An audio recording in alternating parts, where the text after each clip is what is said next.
اب آئیے یہ جو مجددین کا تصور میں نے پیش کیا ہے، اس سلسلہ مجددین کی پہلی کڑی ہے حضرت عمر بن عبدالعزیز رحمت اللہ علیہ، جنہیں ہمارے ہاں 5واں خلیفہ راشد بھی کہا جاتا ہے۔ ولادت سن 61 ہجری کی ہے، انتقال ٹھیک 40 برس کی عمر میں 101 ہجری میں ہو گیا۔ خلافت صرف 2 سال حضرت ابوبکر کی طرح، سن 99 ہجری سے 101 ہجری۔ خود یہ مروان بن حکم کے پوتے تھے۔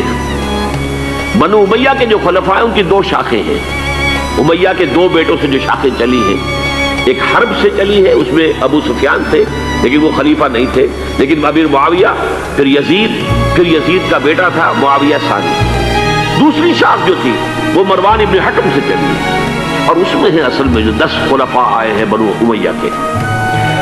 یہ مروان بن حکم کے پوتے تھے، لیکن ان کی والدہ حضرت عمر کی پوتی تھی۔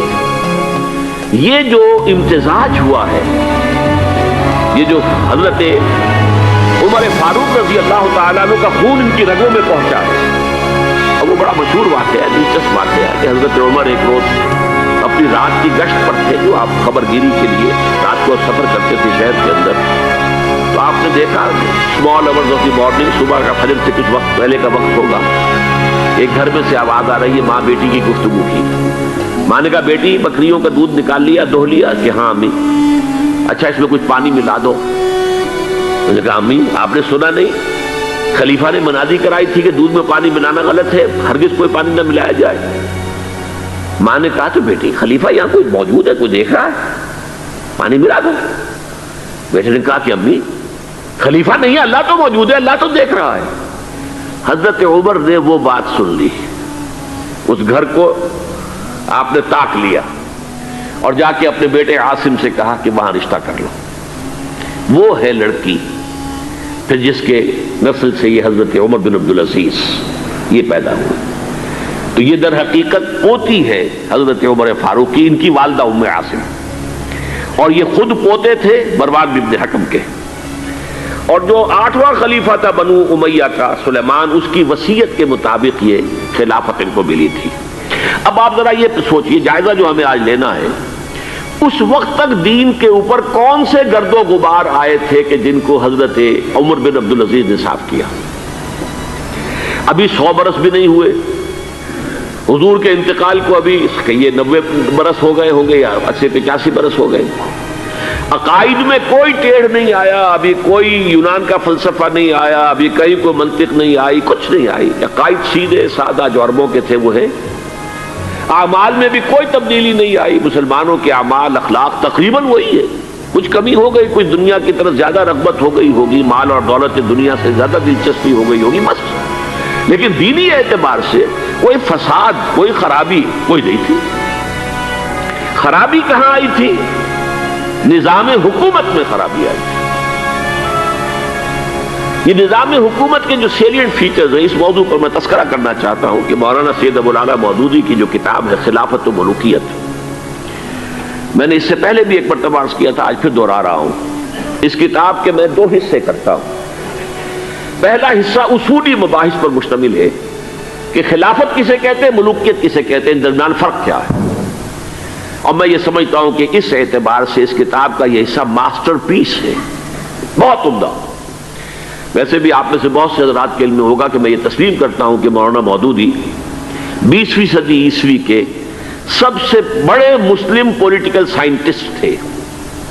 اسلام کے سیاسی نظام کو، دستوری نظام کو انہوں نے خوب سمجھا ہے، اور میں سمجھتا ہوں کہ علامہ اقبال نے جو چند اشارات دیے تھے اس پر پورا ایک نظام جو ہے دستوری اور سیاسی ڈھانچہ بنانا، یہ کام ہے مولانا مودودی کا۔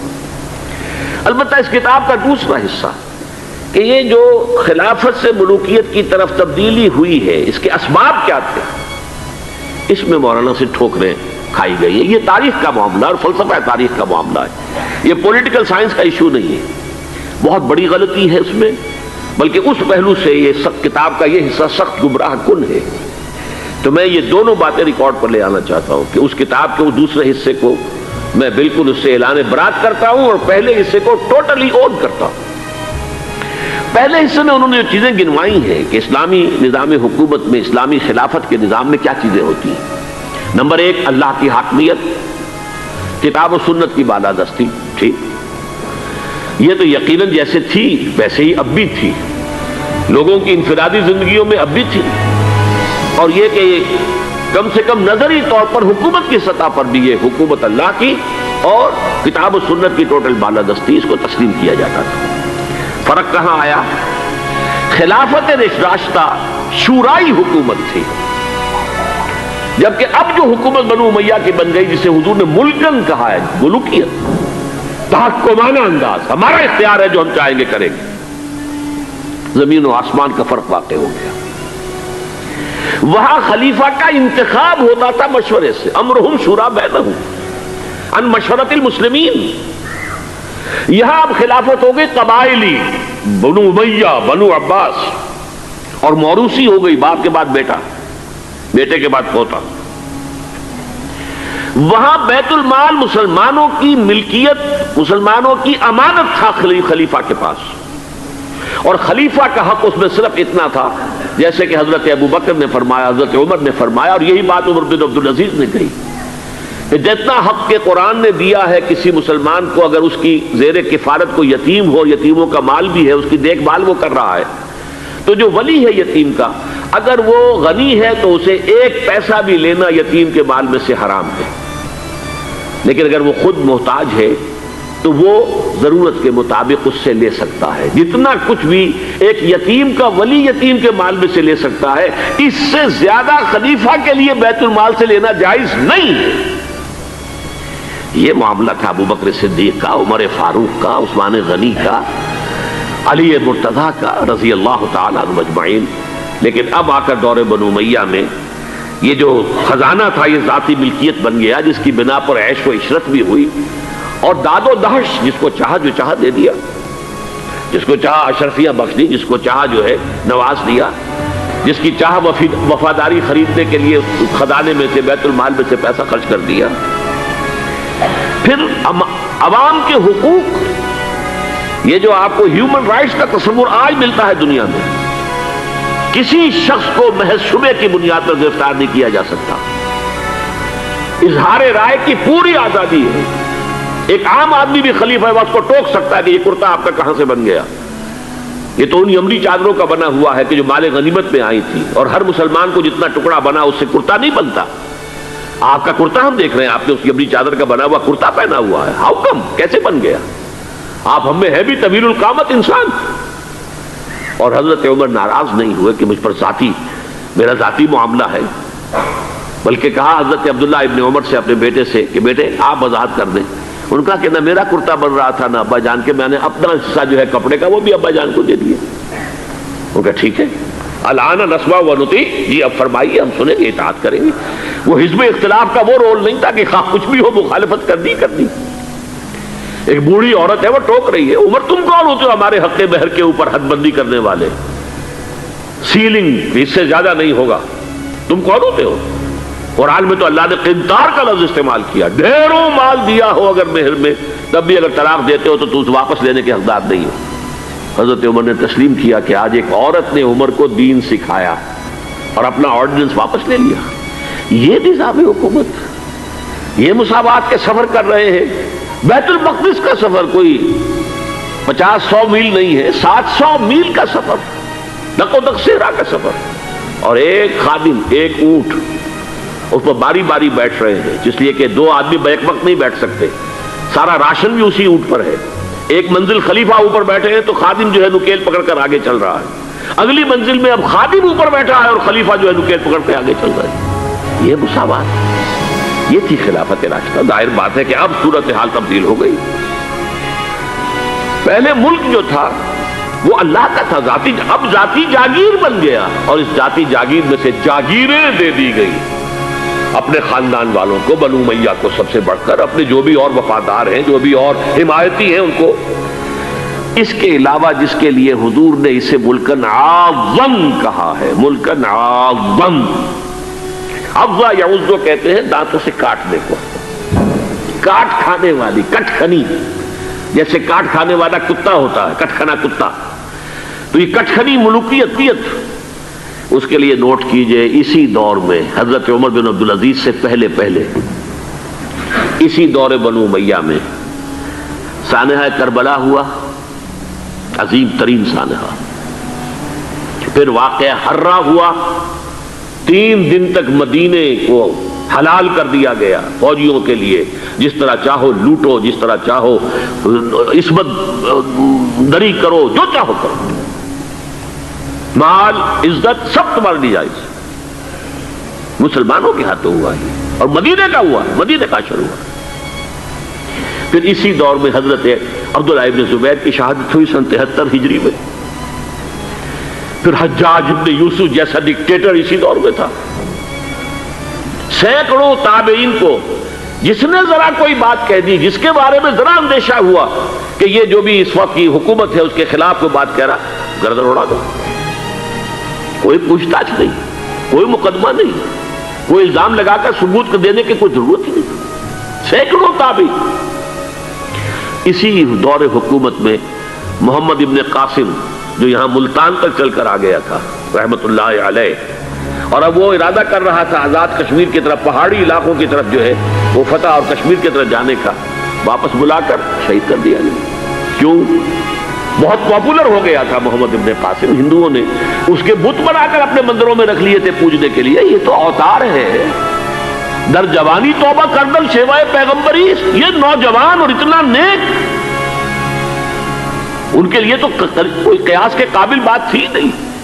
اوتار، وہ تو فوراً اوتار مانگتے ہیں نا. پھر بت بنا کے مندروں میں رکھ دیے گئے. اندیشہ ہو گیا. ملوکیت کو ہمیشہ خطرہ ہوتا ہے. کوئی شخص ذرا پاپولر ہونے لگے تو کان کھڑے ہو جاتے ہیں کہ ہمارے لیے خطرہ بن جائے گا، لہذا شہید کر دیا گیا. موسیٰ ابن نصیر کے ساتھ یہی ہوا ہے، جن کے ایک جرنیل طارق ابن زیاد نے عثمانیہ فتح کیا ہے. بوڑھے جرنیل کو بلا کر سارا دن دھوپ میں کھڑا رکھا گیا ہے، یہاں تک کہ وہ بے ہوش ہو کر گرا ہے. حالانکہ اس کی وجہ سے شمالی افریقہ کے بڑے علاقے فتح ہوئے، اور انہی کے جرنیل تھے طارق ابن زیاد. یہ ہے وہ کاٹ کھانے والی صفت جو ہے ملوکیت کی. ملکن عاضا. حضرت عمر بن عبدالعزیز نے کیا کیا؟ دیکھیے ان کا تجدیدی کارنامہ صرف 3 نکات پر مشتمل ہے. یہ میں بتا چکا ہوں آپ کو. ابھی نہ عقائد میں کوئی کجی آئی تھی، نہ اعمال میں کوئی خرابی آئی تھی. عوام کے حکومت کے نظام میں تبدیلی ہوئی تھی. اب موروثی ہو گئی تھی اور تحکمانہ ہو گئی تھی. خلیفہ جو ہے وہ موروثی یا نامزد ہوتا تھا، اور یہ جاگیر بن گئی تھی اپنی ذاتی بیت المال.